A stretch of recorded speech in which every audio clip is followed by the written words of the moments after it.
Hey everyone, my name is Jack. Welcome back to the channel. I cover a variety of topics as they relate to real estate, investing, the markets, and pretty much everything as it has to do with personal finance. So if you like that sort of content, be sure to have a look around the channel, and if you like what you see, be sure to subscribe. But today, as I often like to talk about on this channel, I want to talk about debt. But not just any debt, margin debt, and the fact that Robinhood, the popular brokerage, has recently reduced their margin loan rates down to 2.5% interest. I'm going to talk about what this move means for not only Robinhood, but brokerages in general, as well as actually contextualizing this move in the overarching system and how much margin debt is actually out there. But before we get into that, what is margin debt? Well, margin debt is a loan that uses your stock portfolio as collateral. This means that the amount of debt that you can get depends on the actual value of your stock and bond portfolio at a particular brokerage. So the brokerage will actually lend based on the value of that portfolio. If you end up being unable to pay the loan, they can actually sell your stocks and bonds, and then they get their money back that way, so they're secured in that sense. But otherwise, it behaves just like any other loan. You have to pay interest on it every month, and you can really look at it more like a credit card loan, in that typically all you have to do is pay back the interest each month to service it. You don't have to make principal payments necessarily, but like I said, if your stock portfolio goes down, that's going to trigger something called a margin call. And if you ever use any level of margin debt, you do not want to get a margin call. It's one of the worst things that could happen to anyone who invests in stocks. This is where you have a margin loan, but your stock portfolio goes down in value to the point that the brokerage is no longer covered by your collateral. Or what I should say is the brokerage is no longer comfortable lending you that much money based on the amount of collateral that's left. A margin call means that they are going to automatically sell your stocks in order to pay back the margin unless you fork over some cash. There's not a whole lot you can do about it. You can maybe negotiate with your brokerage, but it's very unlikely if you don't have a humongous account, because they want to make sure that their bases are covered. So they're going to sell your stock in order to pay back the margin, since that's what you ultimately agreed to when you took out the margin, whether you know it or not. The reason this is a big problem is if you don't have all the cash ready to go to pay back that margin loan,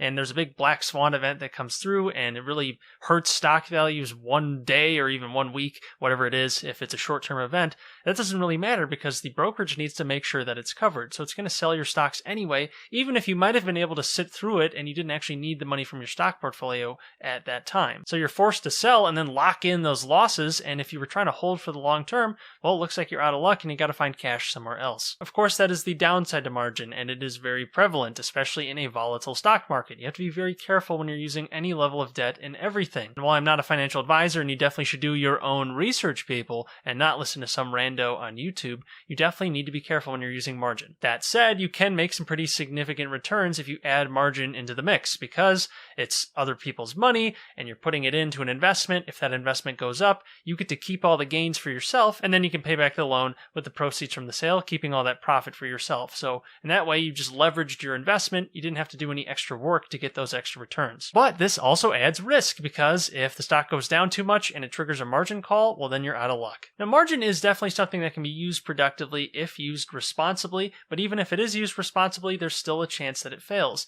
And it's interesting to see how margin relates to the actual price of the overall stock market. As you can see by this graph, the red line is the amount of margin debt in the overall stock market, whereas the blue line is the S&P 500 index. You can see that the lines are almost perfectly correlated. That is, as the amount of margin debt goes up, the stock market goes up, or vice versa, depending on how you want to look at it. And as the stock market goes down, margin debt tends to go down as well, and it seems to go down much greater on the downswings. If you look closely at the graph, you can see that the downswings for margin debt tend to be larger on a percentage basis as opposed to the actual stock market, or the S&P in this case. Now, correlation doesn't necessarily equal causation, but it would seem to follow that the more margin debt in the system, the more you'd expect the amount of the S&P 500 or the value of the S&P 500 to also go up, since more money is being invested. After all, any newly issued margin debt is essentially creating something out of nothing. It's using the stock as collateral, sure, but that money wasn't there before. The brokerage essentially created that new debt, that new money. When that new money is entered into the system, it can be used to reinvest into more stocks, driving driving up demand even higher, or it can be used towards other things, purchasing goods and driving up inflation in that way, since new debt does create new money. But on the other side, as debt is paid down, you're taking money out of the system. The money is no more. The debt is closed and there's no longer a balance. That money is essentially gone. The margin system is sort of like a miniature banking system, and interest rates are going to play a big part in this. The lower that margin interest rates go, the more we'd expect people to use margin and be more encouraged to take it out, since it's cheaper to take out the same amount of margin than it was before. And as they do that, more money enters the system. That money can be used to invest more aggressively or not, but you have more money in the system either way. But people are also exposing themselves to new risk because they have more debt, because any level of debt, like I said before, is an added risk. You have the risk of margin calls, like I mentioned before, but you also have the risk of having to pay those interest costs, which can really add up. If you have an investment that goes sideways, then you're paying all this interest into it and you're not necessarily making a bigger return. You have to pull it from your income. That's a risk as well. So where does Robinhood fit into all this? Well, they are a smaller brokerage after all. I think they have about $20 billion in assets under management, which compared to some of the titans of the industry, like Vanguard has like $6 or $7 trillion in assets under management. So it's definitely small compared to that, but a lot of new stock traders and investors are using Robinhood as one of their first platforms, and it offers pretty easy to access margin debt. Now they've made that margin offer even more enticing, from lowering the rate from 5% before down to 2.5%, cutting it in half down to a very low interest rate. For someone who doesn't really know what they're doing with margin, that can be pretty dangerous, and I'm wondering how this is going to affect the overall new population of traders who might be entering with Robinhood as their first brokerage. All I know for certain is that this decreased interest rate is going to encourage more people to take out margin, even if it's just on Robinhood, and it might encourage other brokerages to lower their margin rates as well, which will just add fuel to this sort of fire that's burning through the stock market right now. And the more margin that is added into the system,